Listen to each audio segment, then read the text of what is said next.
En 1960, Dieu a parlé à Albert Bernard Bongo. Il n'était pas encore président. Dieu lui a parlé. Le même Dieu qui avait parlé à Zayed Ben Sultan, le fondateur des Émirats Arabes Unis. Dieu est parti le voir. Avant, ils n'étaient pas unis, les Émirats. Les pays, la Dubaï, tout, ils n'étaient pas unis. Dieu est parti voir Zayed Ben Sultan. Il lui a dit, rassemble tous tes frères pour former un seul pays. Et vous serez un peu plus puissant. Zayed a écouté la voix de Dieu. Il a rassemblé tous ses frères. Aujourd'hui, on a les Émirats Arabes Unis. Où la plupart des Africains, aujourd'hui, vous partez à Dubaï, tout ça, là, aller vivre à Dubaï, aller mendier. Mais ce qui a rendu Dubaï puissant, ce n'est pas la religion islamique. Mais il y a plein de pays musulmans qui sont très pauvres. Le Soudan, tout ça, sont des pays musulmans pauvres. Non. C'est parce que Dieu avait parlé à Zayed Ben Sultan. Il lui a dit, rassemble tous tes frères, vous revenez à vos cultures, vos traditions, et je vais vous bénir.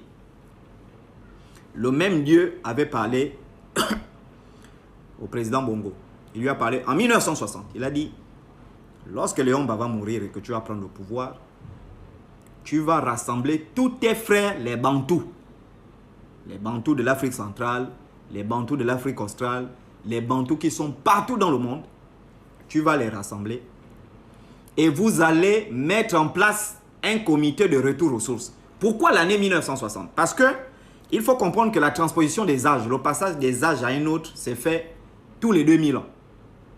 Et l'âge du poisson, normalement, prend fin en 1960.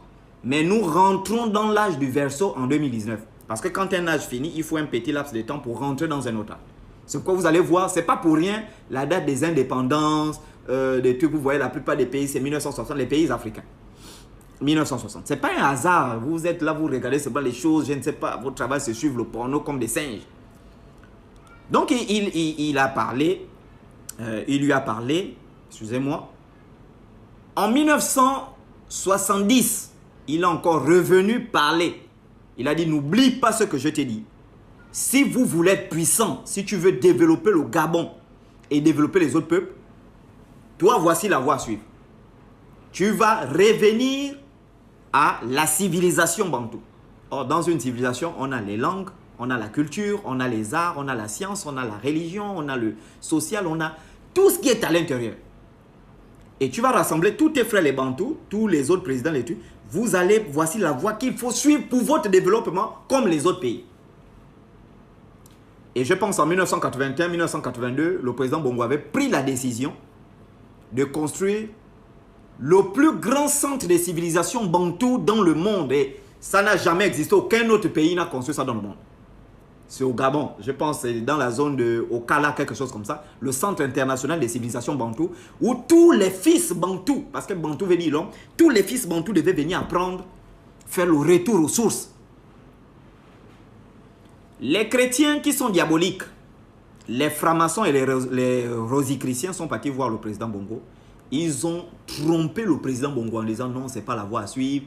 Il faut suivre la voie du capitalisme, la voie de la franc-maçonnerie. La Rose-Croix, c'est ce qui a développé la France. Ils ont suivi cette voie-là.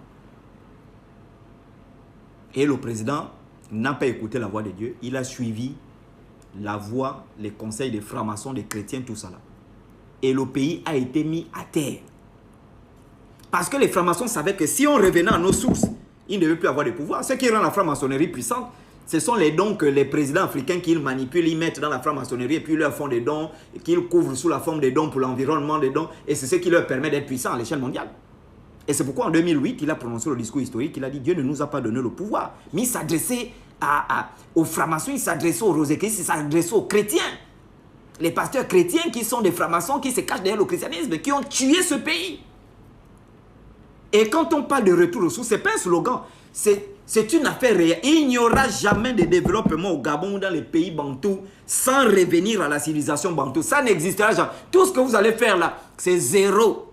J'ai dit tout ce que vous allez faire, c'est zéro. Et les gens trouvent que j'ai une ressemblance avec le président Bongo. Je vais vous expliquer pourquoi. Plus tard, je vais vous dire pourquoi. Donc ça, c'est ce qu'il faut comprendre en fait. Il n'y a pas de développement sans revenir aux civilisations bantoues.